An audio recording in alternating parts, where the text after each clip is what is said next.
రంగారెడ్డి జిల్లా జుక్కల్ నియోజకవర్గం ఈ నెల 16న బిచ్కుంద మండల కేంద్రంలోని బండయ్యప్ప ఫంక్షన్ హాల్లో జుక్కల్ నియోజకవర్గ మున్నూరు కాపు మహాసభ పోస్టర్లను మద్నూరు మండల కేంద్రంలోని మున్నూరు కాపు సంఘం భవనంలో మద్నూరు కాపు సంఘం నాయకులు ఆవిష్కరించారు।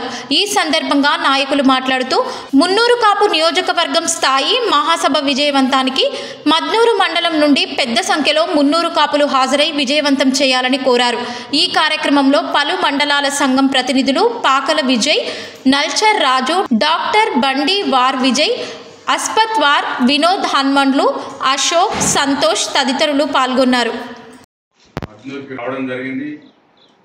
మరి రేపు 16వ తారీఖు నాడు మున్నూరు కాపు మహాసభ బిచ్కుందలో ఉన్నదని వాళ్ళు పెద్దలు బిచ్కుంద పెద్దలు అందరూ ఇచ్చేసినందుకు మా మద్నూరు టీం తరఫు నుంచి మా మున్నూరు కాపు తరఫు నుంచి వాళ్ళకి ధన్యవాదాలు చెప్తూ మరి తప్పకుండా మేము 16వ తారీఖు నాడు ఎక్కువ సంఖ్యలో అందరం మున్నూరు కాపు మద్నూరు నుంచి రావాలని మేము కూడా కోరుకుంటున్నాం।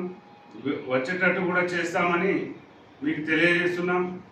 మరి ఇప్పుడు మీరు అన్నట్టు రేపు ఏదైతే లోకల్ బాడీ ఎలక్షన్ వస్తున్నాయి కదా, ఆ లోకల్ బాడీ ఎలక్షన్లో కొందరు కుట్రలు చేస్తారు। ఎవరైతే గెలిచే నాయకుడు ఉన్నాడో మున్నూరు కాపు అందులోనే వీరికి గెలకుండా ఇంకిద్దరికి డమ్మిగలకు తయారు చేసి పెట్టడం జరుగుతుంది। మన పెద్దోళ్ళే వాళ్ళను పిలుచుకొని బాబు నీకు ఇది షూట్ కాదు ఇంకోటి అవుతుంది అని ఏదో ఒకటి నచ్చజెప్పి మన వాళ్ళకి అన్ని పదవులు మరి పొందేటట్టు మనం కృషి చేయాలా। ఎక్కడైతే మన మున్నూరు కాపు సంఖ్య ఎక్కువ ఉన్నదో అక్కడ వెళ్ళి మరి ఇట్లా కాదు బాబు మీరిద్దరు ముగ్గురు అక్కడ మీరు పోటీ చేసి మన మున్నూరు కాపు సోదరులు మరి ఓడిపోవడం జరుగుతుంది। కాబట్టి ఉన్న సంఖ్యలో మనం ఒక్కొక్కరు పోటీ చేసి ఖచ్చితంగా గెలుస్తాం। ఈ పోస్ట్ లేకుంటే ఇంకొక పోస్ట్ ఇచ్చి నిన్ను ఆదుకుంటామని మనం అందరం భరోసా ఇవ్వగలిగితే ఖచ్చితంగా విజయం మనంటనే ఉరికేస్తుందని నేను కోరుకుంటున్నాను। మరి ఇది చాలా మంచి ఆలోచన। మరి మన వాళ్ళకి అందరికీ ఇది ఎవరికి